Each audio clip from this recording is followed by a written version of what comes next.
bem-vindos a mais uma edição do Retrato Urbano com Arthur Marques e com Paola Palermo. E no programa de hoje vamos conversar com a ilustradora, quadrinista e roteirista Rebeca Prado. E teremos as incríveis indicações do Sinestesia Express com Andressa Miranda. E as super especiais dicas do SP na Faixa. Sejam bem-vindos ao Retrato Urbano.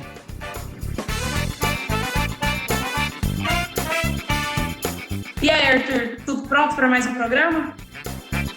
Pronto, Paola. Vamos lá. Você está preparada também? Como é que você está? Eu estou preparadíssima já aqui, com uma internet melhor, tudo certinho. E bom, antes da nossa entrevista, segura toda essa emoção que está dentro de você, que a gente tem a nossa linda convidada maravilhosa, Andressa Miranda, para falar um pouco das dicas do Sinestesia Express, quadro que você fica sabendo das melhores dicas do audiovisual. Sinestesia Express. Andressa, quais as novidades de hoje? Então, pessoal, hoje as indicações são perfeitas para os amantes de altas aventuras. Mas calma, fica tranquilo que se você não curte muito esse gênero, eu te garanto que depois dessas dicas você já vai querer assistir. O filme Amor e Monstros é uma aventura apocalíptica que conta a história de Joe, interpretado pelo Dylan O'Brien, que é um dos sobreviventes do que restou da humanidade, após o ataque de diversos monstros e criaturas geneticamente transformadas. Vivendo no subsolo, ele descobre que a sua namorada, Amy, interpretada pela Jessica Henwick, está viva em uma colônia a mais de 100 km de distância. Decidido que vai reencontrá-la, Joe decide embarcar em uma perigosa jornada e faz alguns amigos que o ajudam a enfrentar as batalhas pelo caminho. Além dos protagonistas, o filme também tem em seu elenco Michael Hooker e Ariana Greenblatt. Dos mesmos produtores de Stranger Things e com a direção comandada pelo Michael Matthews, Amor e Monstro está fazendo aí sucesso entre os críticos nos Estados Unidos e tem estreia programada para 14 de abril na Netflix. Então, Arthur, você que falou que tinha visto o nosso filme do programa passado em primeira mão, quero saber, você já viu esse? Você já conseguiu dar uma espiada? Esse eu não vi, eu vou falar para você que eu vi. Eu tinha lido a sinopse, eu fiquei meio assim de assistir, mas agora depois que você fez aí essa sua manifestação a favor do filme, agora acho que eu vou assistir, agora tô convencido de que vale a pena, entendeu? Pois é, pessoal, o filme é uma aventura aí apocalíptica com um tom de comédia, mas selo de aprovação aí pelo que a gente está acompanhando. E a nossa segunda indicação deixa um questionamento importante. O que te faz ser você?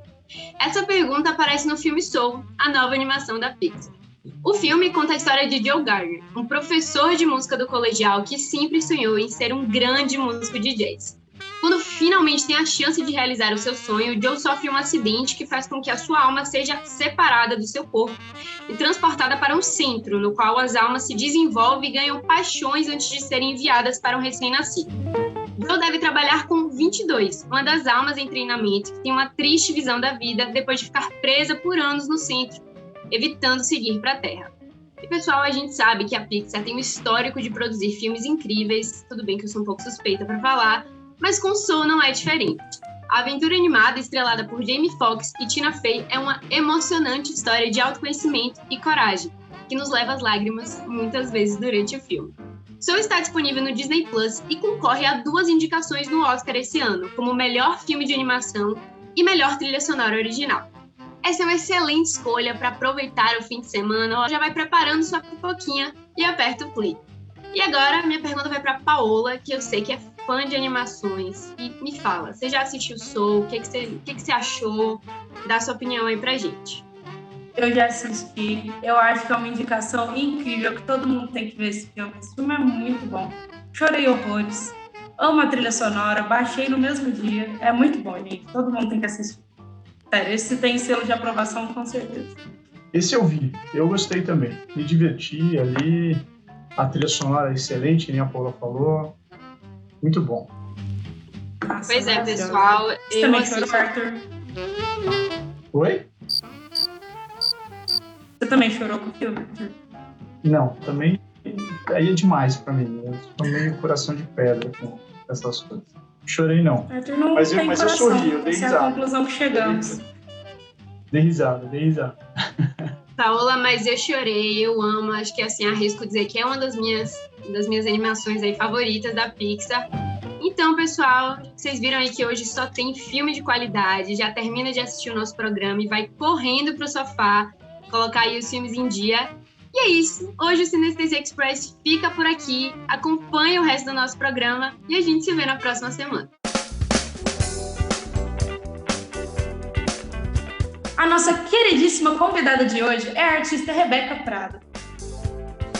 Olá. Rebeca é quadrinista. Oi, Rebeca, tudo bem? Rebeca aqui é quadrinista, ilustradora e roteirista. É autora de livros e de zines e atualmente trabalha como roteirista para Maurício de Souza Produções e como ilustradora para o mercado editorial. É isso mesmo, Rebeca? É isso aí. Exatamente. Bom, muito obrigada por aceitar nosso convite. Seja muito bem-vinda aqui ao Retrato. Obrigada, gente. Bom, eu tenho uma pergunta assim, um pouco particular para você, assim, começando. Você até comentou um pouquinho antes que tá a família toda aí no escritório. Em algum momento do programa a gente pode conhecer o amendoim? Pode, com certeza. Ele tem o lugar favorito dele, que é o sofá. Mas ele vem assim, qualquer movimentação diferente ele vem, pode deixar que ele vai aparecer. Rebeca, tem alguém atrás de você? Galera, aguardem que no programa vocês vão ver. Pois é, tem. Você ou é um manequim? Meu marido. Tem mais gente na sala. Ele tá vivo. Bem, mexe os braços pra mostrar que tá vivo. Tá vivo, tá ótimo. Opa! Rebeca, quando a gente é pequeno, né, quadrinho meio que faz parte da nossa infância. Eu lembro que eu adorava o quadrinho da Turma da Mônica, não tô querendo puxar saco, coisa do tipo, era porque realmente era o que eu lia, tá? Da Turma da Mônica e do Recruta Zero. Eu lembro muito disso na minha infância, né? Mas com o tempo a gente acaba envelhecendo e deixando de lado, né, o quadrinho. Por que você acha que isso acontece? Por que quando a gente vai ficando adulto a gente parece que vai deixando de lado o quadrinho? Eu penso que, assim, cada pessoa é um universo de questões, assim, é óbvio. Mas eu acho que depois de um tempo, o quadrinho, né, ele para de ser uma atividade muito social, tipo desenhar, assim. Então a gente acaba que vai dando preferências para outras atividades um pouquinho mais envolvendo contato, trocas mais instantâneas, né, do que ler e falar sobre o que leu e tal. Eu percebi isso muito, assim, pelo menos na minha trajetória, né? Desenhar também era uma coisa que muita gente desenha e depois vai parando, né? Que também vai deixando de ser uma atividade muito social. Mas como eu nunca fui muito sociável mesmo, então... E assim, você acha que isso tem muito a ver com a gente no Brasil e abandonando isso aos poucos, ou que lá fora é assim também? É que a gente vê como algo mais criança, tudo? Ou é meio mundial isso? Então, assim, eu nunca tive uma experiência de morar fora, então eu não vou poder falar isso com alguma propriedade. Mas eu sempre vejo pessoas muito distintas, de lugares muito diferentes, falando um pouquinho sobre a infantilização do quadrinho, como uma porta de entrada para outros formatos literários e tal. Já vi isso gente falando de muitos lugares, assim, eu não sei elencar exatamente as proporções desse tipo de visão que as pessoas têm, né, de vivência, mas eu acho que talvez seja algo que acontece em proporções diferentes, mas por aí, assim. Tá. Rebeca, vamos aproveitar, então vamos falar, você está conversando com a gente direto da onde? Eu tô no meu país, Belo Horizonte. País de Belo Horizonte. Minas Gerais. Belo Rio. Belo Rio? Estamos aqui. Tá, e aproveitando essa questão do quadrinho e da infantilização, tira uma dúvida para mim. Existe alguma diferença nessa nomenclatura de história em quadrinho, ou como é que chamam quando falam que o quadrinho é mais para adulto? Esqueci o nome. Graphic Novel. Graphic Novel. Existe realmente uma diferenciação sobre isso, ou é algo comercial? Tem muitas pessoas com muitas opiniões e muitos estudos, assim. eu já vi muita gente falando como se, por exemplo, tem os comics que são o formato americano, sabe? Super-herói, mensal e tal. Que eles normalmente resultam nos encadernados. Né? A graphic novel, que é um formato de um quadrinho maior, normalmente com mais tempo de ser trabalhado, uma história às vezes um pouco mais complexa, em questão de um arco mais elaborado, menos arcos curtos, né? Então, assim, tem gente que considera a mesma coisa.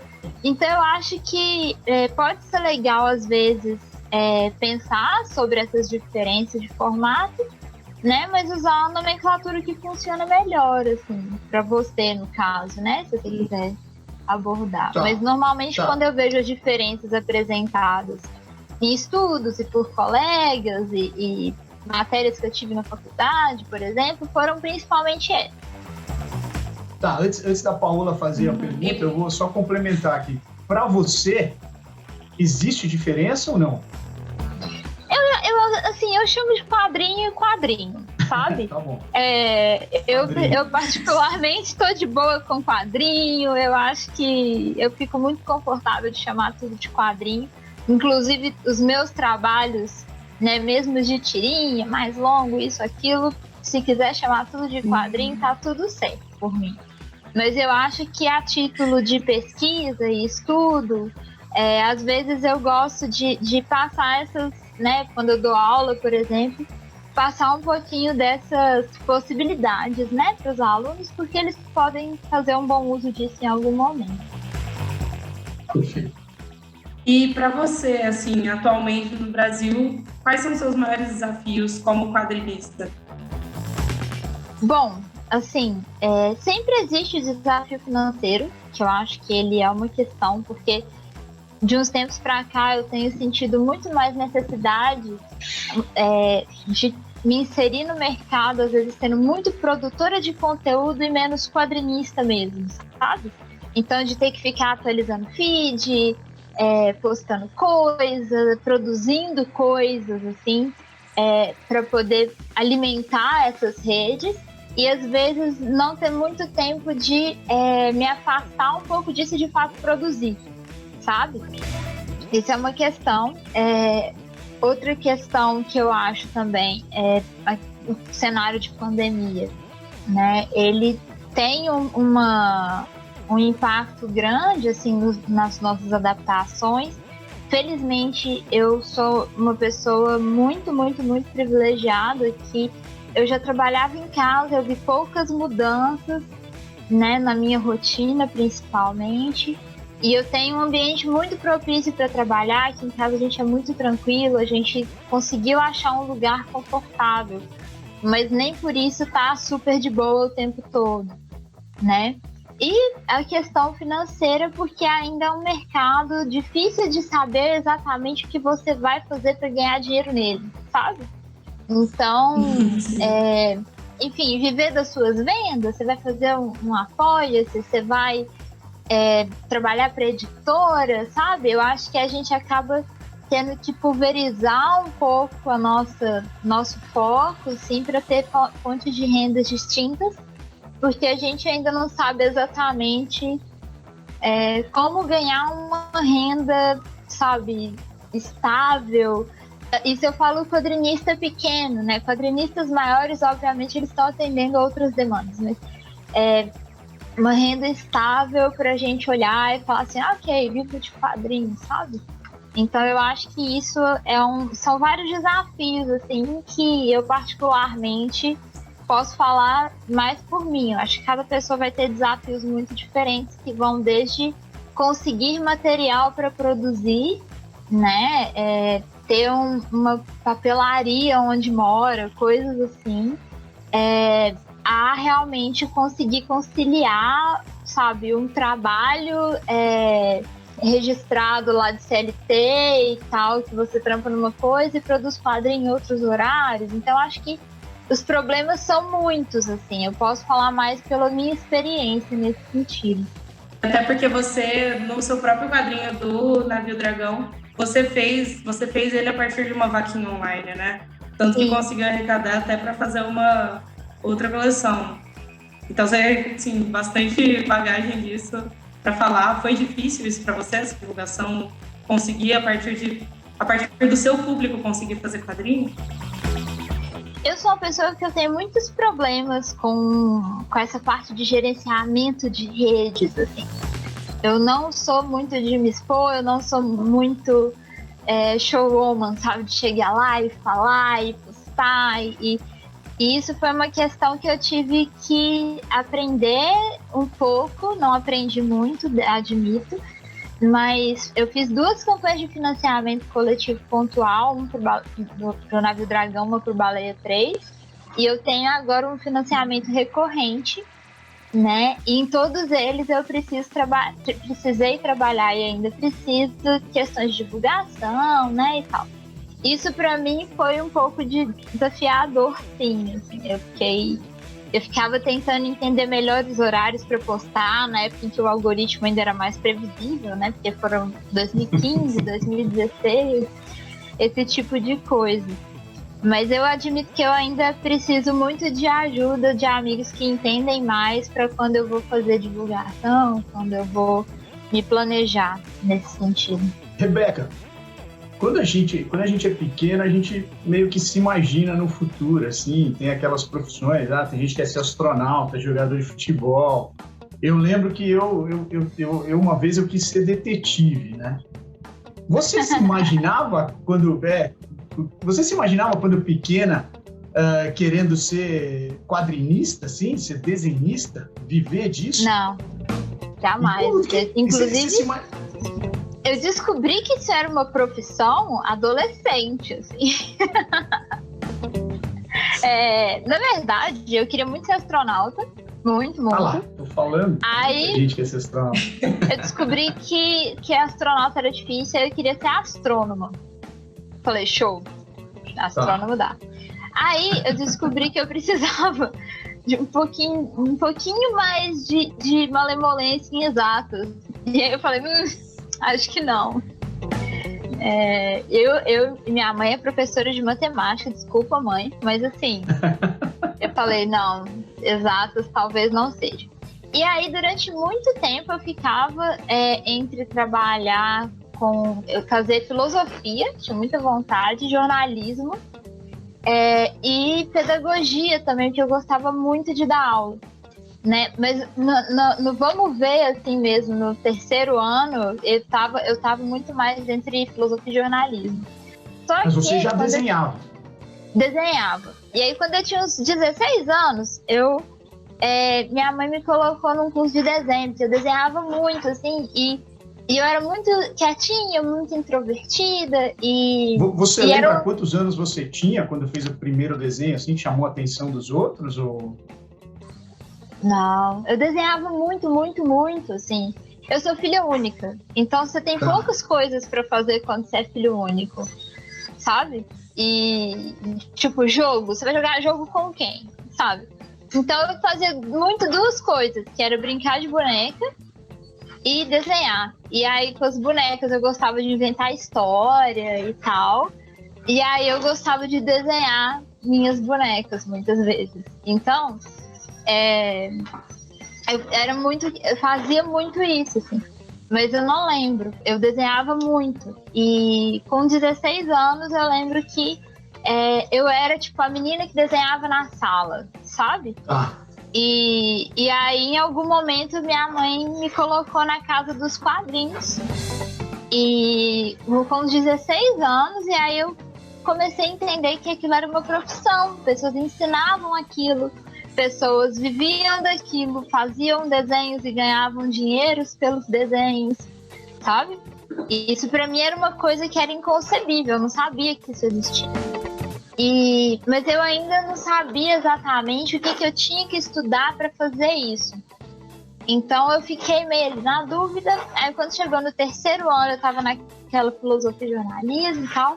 E aí eu estudei um pouco, assim, fui em essas feiras de faculdade, dos cursos e tal. E aí eu descobri é ótimo, né? Tava lá, eu só conheci o curso de artes visuais. e habilitação em cinema de animação. Eu falei, olha só, cinema de animação é perto de quadrinho, é tipo quadrinho animado. Eu posso desenhar, eu posso escrever as histórias, funciona, né? Na época ele ainda era uma habilitação de artes visuais. E aí meio que tipo na hora de fazer a inscrição para o vestibular eu decidi, falei, vou fazer artes visuais. E aí eu fiz. Você tinha quantos anos? 17, 18? Eu entrei na faculdade com 18. Assim, eu passei no vestibular com 18, eu entrei com 19 porque eu entrei no segundo semestre e eu faço aniversário em agosto. Então, eu era aquela pessoa que, tipo, que tá sempre um ano, né, meio desregular. E você, dentro do seu background, assim, de cinema e animação, você leva muito disso para as HQs? Muito. Não só para HQ, mas desenho, processo. Uma coisa que eu aprendi muito no cinema de animação é estudar, sabe? Tipo, estudar mesmo, testar, fazer um tanto de desenho sem preocupar se vai ser o desenho mais bonito de todos, assim. Começar o desenho pelo gestual, pensar no desenho narrativo, o desenho que ele conta uma história pelas posturas, pela intenção do desenho. Isso é uma coisa que, assim, no cinema de animação, eu me especializei em pré-produção, né? Que no caso é roteiro, personagem, enfim, concept, arte e tal. Isso é uma coisa que eu uso 100% hoje em dia no meu trabalho, porque existe o mesmo processo pro quadrinho, né? Eu odeio animar. Eu odeio animar. Eu fiz os exercícios de animação, assim, chorando sangue. Eu odiava animar. Mas, assim, quando era para poder fazer roteiro e concept, criação de personagem, essa coisa toda, eu, sabe, ficava ali horas. Então, isso eu trago diariamente pro meu trabalho, esse processo de tentar e fazer, sabe? Eu não fico muito tempo elaborando, e aí quando desenho eu já quero uma versão final. Eu não importo em fazer 600 rascunhos, porque é assim que a gente anima. Você vai testando, você não tem como ficar só com aquilo na sua cabeça. Então eu trago muito do cinema de animação pro meu processo, assim. Dentre, assim, ilustrar e fazer os desenhos e o roteirizar, você prefere qual deles? Ou os dois juntos também? Tudo um pouco? Depende do dia. Eu gosto muito de momentos específicos, tipo pintar. Eu gosto muito de pintar. Pintar, independente do desenho, é o momento em que eu mais relaxo. Essa coisa de ficar estudando a composição e tal, isso pra mim é um negócio que me cansa um pouco, porque é cansativo mesmo, né? Mas assim, olhar referência e pintar na hora que eu termino o desenho. Por exemplo, eu tô com isso aqui aberto, que isso é um meu sketchbook. E aí, eu tenho que terminar ainda, mas na hora que eu chego nesse ponto em que eu começo a fazer as bases e a partir daí eu vou começar a realmente desenhar, aí eu ponho música, eu vou pôr uma série, eu descanso, sabe? Agora, antes disso, eu fico um pouco mais travada. E eu gosto muito no roteiro do momento em que você tá criando a história na sua cabeça, que você dorme e acorda pensando naquilo, e você fica, tipo, juntando as pecinhas.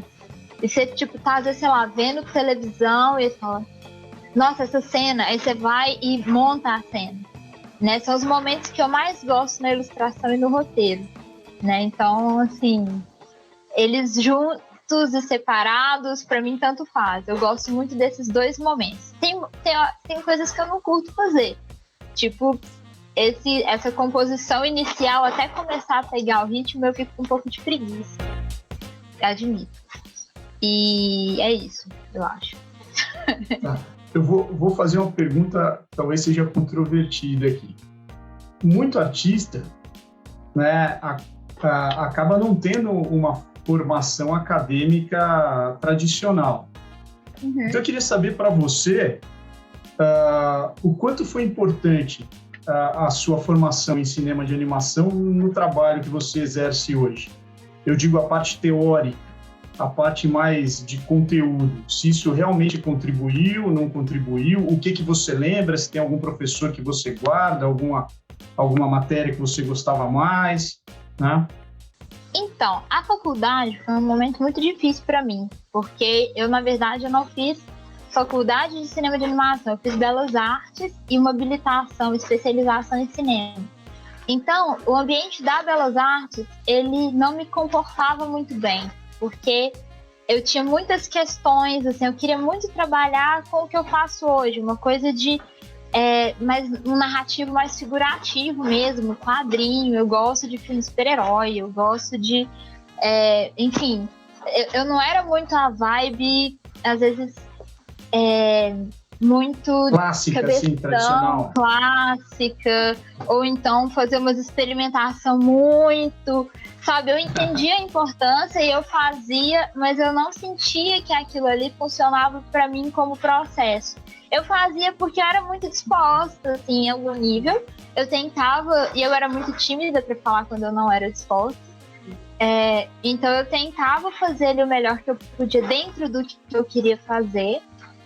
Mas assim, eu tinha épocas que eu tava fazendo tantas matérias dessa vibe mais Belas Artes que eu suava frio para ir na faculdade, de nervoso, assim. Eu fiquei, tipo, quase 1 ano sem desenhar quando eu entrei na faculdade, porque os desenhos que eu queria fazer, que eram, sabe, tipo, os bonequinhos e tal, normalmente eu tinha os feedbacks que não eram os feedbacks mais estimulantes de todos.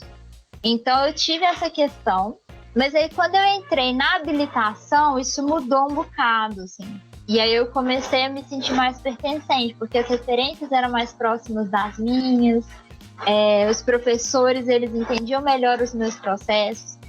Eu tive alguns professores, assim, 3 professores em especial, que foram, assim, muito marcantes para mim, que eu falo o nome com o maior carinho, que é o Luiz Coelho, o Carlos Falsi e a... Falsi, eu não sei exatamente o sobrenome, e a Ana Lúcia Andrade, que foram professores, assim, muito acolhedores e sempre muito queridos comigo.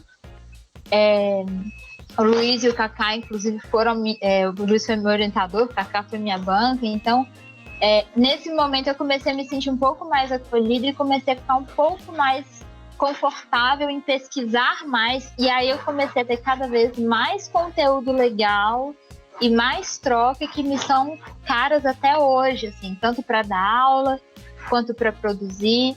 Às vezes, eu quero fazer uma coisa que é tão mainstream, mas tão mainstream que eu realmente preciso procurar umas referências em outros lugares que não sejam mainstream. E aí, ter feito essa faculdade de Belas Artes me ajuda, né? Porque minhas referências, elas não são só do cinema de animação. Então, se precisar ir por outros trajetos da história da arte e tal, eu consigo achar referências ali dentro. Né? Eu acho que não tem esse conhecimento desperdiçado. Eu acho que, né, aprender é sempre bom e a gente se vira para incrementar aquilo ali, porque aquilo também é o que a gente é. O que a gente aprende é o que a gente é, no final das contas, né? Então, assim, é mais nesse sentido. Tá. Vou só fazer um comentário que achei muito interessante a sua fala. E na FAAP a gente tem o curso também de cinema de animação, né? O curso de animação, que foi criado por uma pessoa assim maravilhosa, o professor Eliseu, né? E que realmente ele tinha um pensamento que me parece muito com o que você acabou de falar, sabe? De dar lugar para aqueles que buscavam as referências, às vezes que chamam de comercial, né? Trazia, né, referência de mangá, era um fã da Disney, tinha uma coleção de filmes de animação, Guerra nas Estrelas e tudo mais, e parece que ele foi o fundador do curso, ele criou um curso fantástico, os alunos adoram o curso, e os alunos se encontram nesse curso, né, assim, eles se encontram seus pares, assim, né, eu acho muito legal e queria aqui só deixar isso registrado, que é uma pessoa que está fazendo muita falta, né? Pois é, isso é muito importante, sabe? Quando eu vou dar aula, uma coisa que eu sempre penso é que aprendizado ele tem muito a ver com afeto, com acolhimento, sabe? Então, às vezes, se o aluno ele tá fazendo uma coisa meio fora do que você gosta, do que você está propondo, mas aquilo funciona para ele, eu gostaria de que isso tivesse sido levado um pouco mais em consideração em alguns momentos da minha formação. Muitas vezes eu chegava com uma proposta e que eu tava, tipo, muito engajada nela. E eu continuei estudando na casa dos padrinhos enquanto eu fazia faculdade. Então, às vezes, eu tava elaborando um projeto super legal na casa dos padrinhos. Quando eu trazia isso pra faculdade, isso era murchado, assim. Porque era muito mainstream, muito isso. E, ao mesmo tempo, eu não me identificava com, por exemplo, o formato de publicidade, assim. Essa coisa muito mais voltada para o comercial, para publicidade. Eu queria aquilo ali no meio, sabe? E às vezes eu sentia que estar ali no meio era meio deslocado. E aí quando eu entrei para o cinema de animação, que eu entendi como que trabalhava com o que eu queria trabalhar, né? Então isso para mim foi muito legal, assim. Então acho que realmente não tem conhecimento desperdiçado. Eu não desfaria as aulas que eu fiz que não eram exatamente o que eu queria fazer, porque eu acho elas importantes, né? Eu uso até hoje muita coisa. Outro dia eu fui explicar para o Caio o que era um tipo de gravação em metal muito específico, assim. E ele falou, tipo, nossa, eu falei, pois é, meu diploma, serve pra isso. Mas, assim, enfim, eu vou estudar Nanquim, o Nanquim mainstream ali, de fazer, né, Ashura e arte finalizar quadrinho, mas ter feito matéria de gravura em metal, por exemplo, me deu outras percepções para usar Nanquim. Então eu acho que assim, né, é tentar juntar tudo ali e transformar aquilo em você, em algum nível, já que tá ali, né? A gente vai para o intervalinho e já volta a falar com a Rebeca. Esse mês temos o aulão inaugural Outras Histórias da Amazônia, um curso online sobre essa tão importante floresta. O curso visa conscientizar e educar o público sobre a história e os problemas da nossa linda Amazônia. No aulão inaugural, pesquisadoras indígenas e não indígenas da Amazônia irão conversar sobre os estereótipos atribuídos à região e aos seus habitantes. A aula inaugural será no dia 28 de abril e é gratuita. Se você quiser fazer o curso completo, com mais 4 encontros virtuais, aí tem que desembolsar uma graninha. Acesse o site simpla.com.br, Simpla com Y, e se inscreva para receber o link do Zoom. O aulão inaugural será dia 28 de abril, das 19 até as 21 horas. Corre, porque as inscrições são limitadas, viu? E outra escritora em destaque no nosso SP na Faixa de hoje é Clarice Lispector. Em comemoração ao centenário de Clarice, completado em 2020, o Instituto Moreira Salles criou um site no qual você vai descobrir muitos outros lados da escritora. Pinturas feitas por ela própria, assim como o conjunto de fotografias, áudios, vídeos e cartas da autora que estão na costa do Instituto. Tudo isso pode ser visto sem sair de casa. É só acessar claricelispector.ims.com.br para conhecer toda a obra dessa artista tão importante para a literatura brasileira e mundial. O site está disponível tanto em português como em inglês. Bom, vamos voltar agora para o nosso bate-papo com Rebeca Prada, a entrevistada de hoje. Para lembrar vocês, a Rebeca é quadrinista, ilustradora e roteirista, tá? Autora de livros, fanzines e atualmente trabalha como roteirista para o Maurício de Souza Produções, além de ser ilustradora para o mercado editorial e professora. Rebeca, tudo bom? Voltamos. Tudo bom, estamos de volta. Estamos de volta. E bom, começar com uma pergunta um pouquinho do seu histórico aqui. Em 2013, você estreou a sua primeira fanzine, certo? A Raposa e as Uvas. Como foi a resposta do público para essa zine? Tiveram muitas leituras assim, já na sua primeira? Gente, eu não tinha público em 2013. Eu imprimi isso em casa, eu imprimi tipo 50. E aí eu vendia tipo R$2 para alguns amigos, assim. Eles gostaram. Eu tenho, outro dia mesmo, tem uma amiga minha, vocês devem conhecer também, dos quadrinhos, que é a Carol Rossetti. Ela me mandou uma foto falando, amiga, eu vou vender isso muito caro daqui a um tempo. Mas assim, eu fiquei muito orgulhosa da época que eu fiz, assim, porque foi um trabalho finalizado ali com narrativa, né? Eu fiquei muito feliz. Então, eu era o meu principal público na época e eu achei de boa. Mas eu gostei muito de fazer, foi divertido. Mas você teve ali seus primeiros 50 fãs. Talvez 8 fossem minha mãe, talvez. Mas tudo bem. Rebeca, Quando você escreve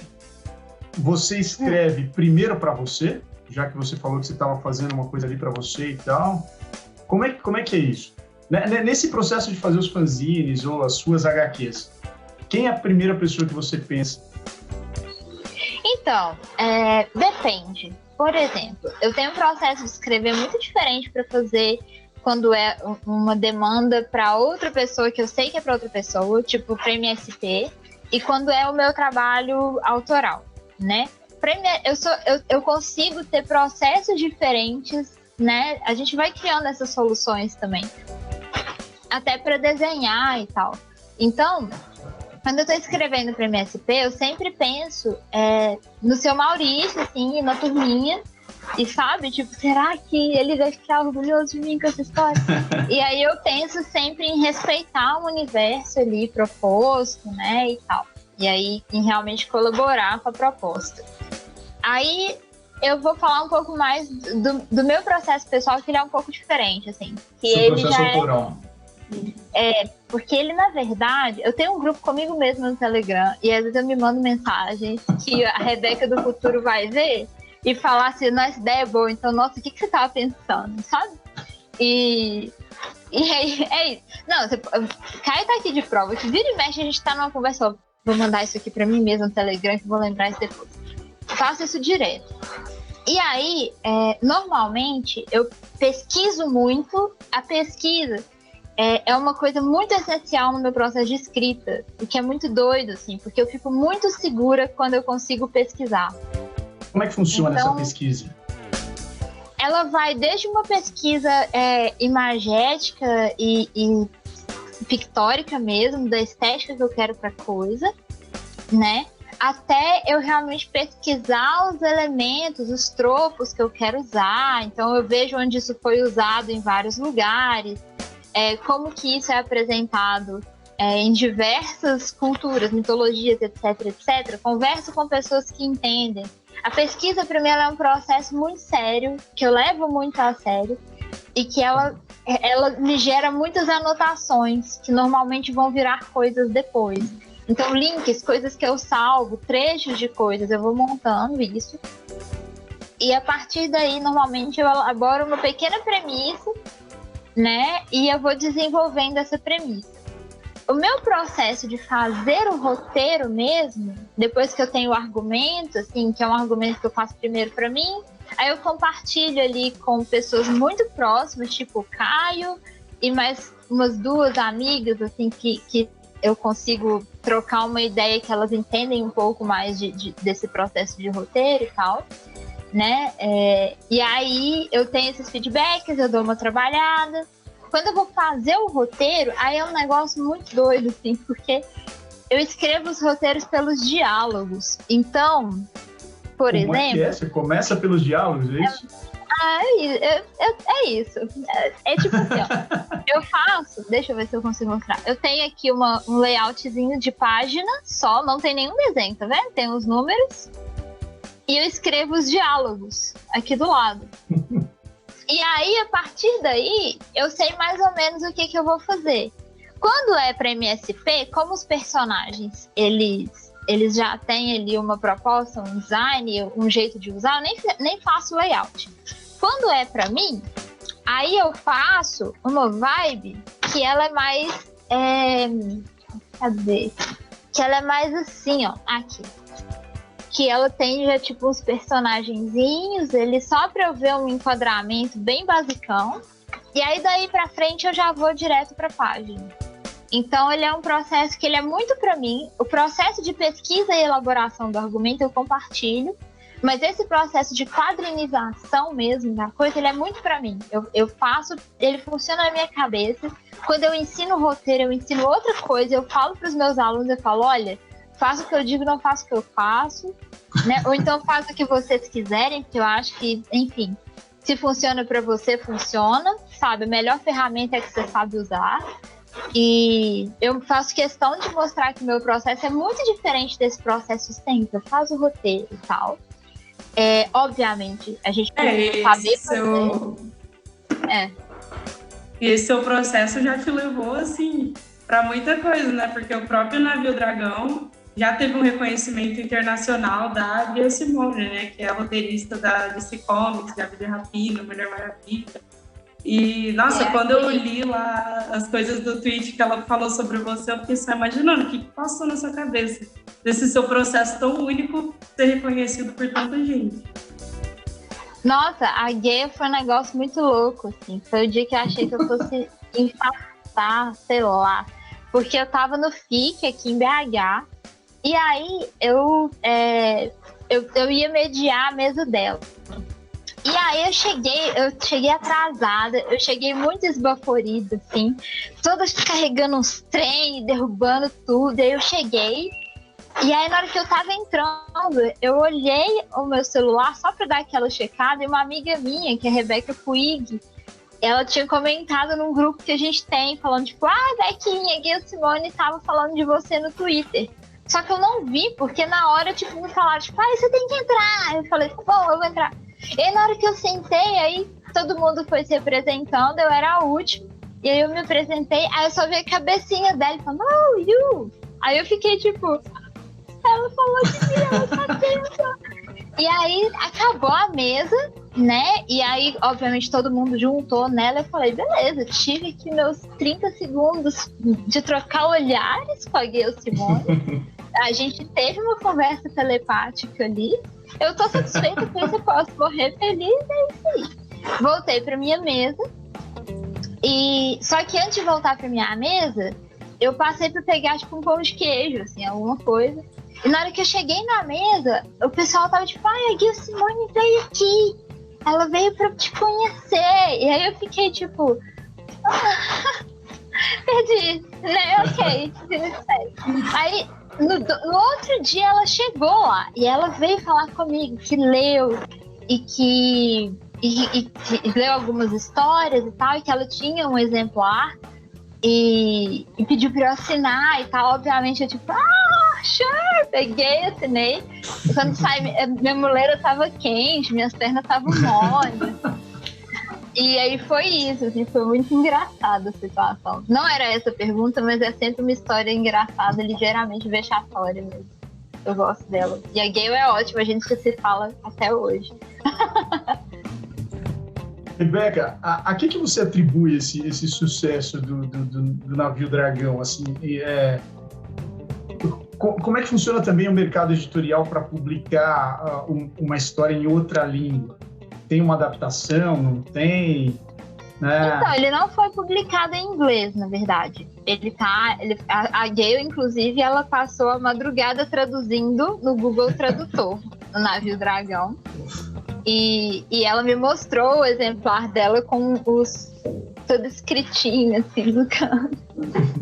Mas... na verdade, o processo é porque eu lancei ele de forma independente. E aí, a Bast, né, que é um selo da Jambô, relançou em 2019. E aí, eu fiz mais algumas tiras para a edição nova e uma história de 4 páginas. E assim, eu não tenho o que reclamar do processo, porque foi literalmente tudo que eu sempre quis. As meninas pensaram em tudo, elas conversaram comigo o processo inteiro. Não teve praticamente alteração nenhuma do original. Você se inspirou em alguém para construir a personagem? A Leaf? Um pouco em mim, na verdade. Porque, na verdade, eu tava testando personagens, assim. E aí eu acho que uma coisa que ajudou, e que você perguntou antes do processo, assim, de produzir, eu produzia com muita regularidade, eu lançava tira quase todo dia. Então isso fazia com que as pessoas, elas tinham uma certa estabilidade de que ia receber a tira. Então elas gostavam de ver a tira todo dia ali. Isso foi gerando público, né? Na época em que o algoritmo era um pouco mais gentil, assim. Então, isso foi uma questão que fez muita diferença, porque quando eu lancei, eu só lancei porque muita gente já conhecia, né? E aí era uma coisa meio autobiográfica, peronomútil, per um pouco, peronomútil, e aí passou por esses lugares, assim. Beleza. Muito legal. E gosto muito da personagem, aliás, é muito boa, realmente, as tirinhas. Todo mundo tem que procurar aí, olhar, no site tem pra procurar, pra ver tudo. E, bom, agora, Deca, a gente vai para um momento do programa que eu amo, que o Arthur sabe que eu amo, que eu acho que todo mundo que já assistiu sabe que eu amo, que é o ping-pong.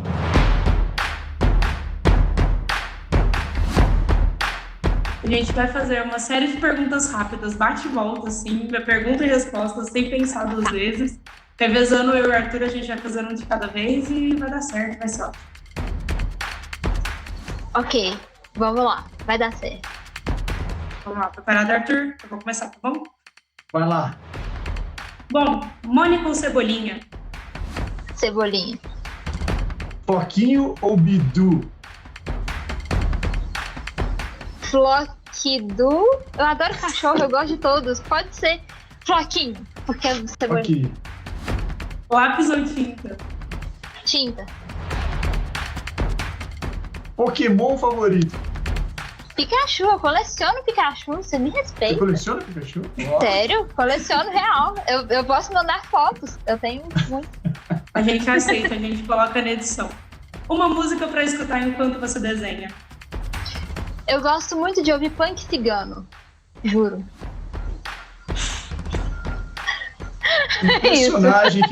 Um personagem que você se identifica. De quadrinho ou qualquer um? Qualquer um. Qualquer um. Eu me identifico muito com... Deixa eu pensar. A Vandinha Adams. Justo. Alguém que você adoraria trabalhar junto. Carol Rossetti, mozão, gêmeo da minha vida. Um livro que marcou sua vida. Um livro que marcou minha vida? Os Homens que Não Amavam as Mulheres. Um quadrinho que marcou sua vida. Retalhos. Uma animação que marcou sua vida. A Nova Onda do Imperador. Muito bom. Uma quadrinista que te inspira. Uma quadrinista que me inspira? Como já falei da mozão Carol, eu vou falar da Bianca Pinheiro. Essa você vai ter que responder rápido, hein? Sem pensar muito, tá? Carne ou amendoim? Amendoim. Tá sempre. Gente, pra quem não sabe, Ali, carne... se ele me ouvir falando... Se ele me ouve falando carne... Só pra explicar pra quem não sabe, Carne é o doguinho da Leaf, personagem do Navio Dragão, e o amendoim é o cachorro da Rebeca, né? Que a gente não conheceu, que a Paola quer conhecer ainda. Nossa, eu vou mostrar. Vou mostrar. A gente vai ver. E todo mundo segue ele no Instagram também, que atualmente é um dos meus Instagrams preferidos. Não, o amendoim, ele saiu no calendário da Pet, gente. Mês de junho. Ele é maravilhoso. Paola, fala o Instagram aí pro pessoal seguir. O Instagram do amendoim, você sabe? Vou até já olhar aqui de novo, porque tá nas minhas pesquisas, né? O underline amendoim. Tá aqui, ó. Tá vindo. Vem cá, amendoim. Lindo. Aqui, ó. Gente, pra quem quer conhecer, esse é o cachorro mais bonito da internet brasileira. O cachorro mais bonito, mais dengoso, mais sonolento. Né, Mindu?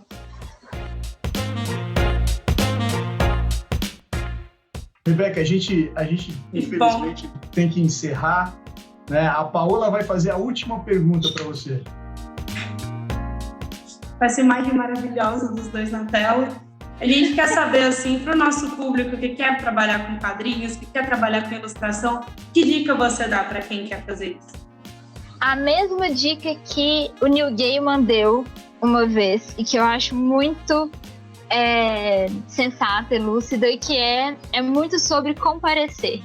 É sobre estar ali, sobre não ficar tentando fazer sua masterpiece toda vez. É sobre comparecer todo dia, você lidar com aquilo de alguma forma, né? Produzindo, estudando, né? E é um trabalho que ele nunca acaba. Você nunca chega num lugar e fala, cheguei. né? Felizmente, a gente sempre tem para onde ir. Muito obrigado, Então, Rebeca. gente, ficamos por aqui. Muito obrigada, Rebeca, por tua presença, por topar estar aqui com a gente. Foi muito bom. Eu que valeu. agradeço, gente. Foi muito divertido. Essa edição do Retrato Urbano fica por aqui. A gente volta daqui 15 dias com mais entrevistas e as melhores dicas culturais. Fiquem ligados no nosso Instagram, @Rádio TV Faato, que sempre estamos postando a nossa programação por lá. Essa edição do Retrato Urbano tem a apresentação de Paola Palermo, E de Arthur Marques. gravação Maria Sampaio, Micael Roira e João Lins. Produção e roteiro: Pedro Lopes, Paola Palermo, Beatriz Falcão, João Lins e Andressa Miranda. Edição Pedro Lopes e Léo Fernandes. Sonoplastia e Micael Roira. E direção de Alziro Tonin. Muito obrigada a todos vocês que acompanharam essa edição com a gente. Até a próxima. Tchau, galera. Até a próxima. Tchau, tchau.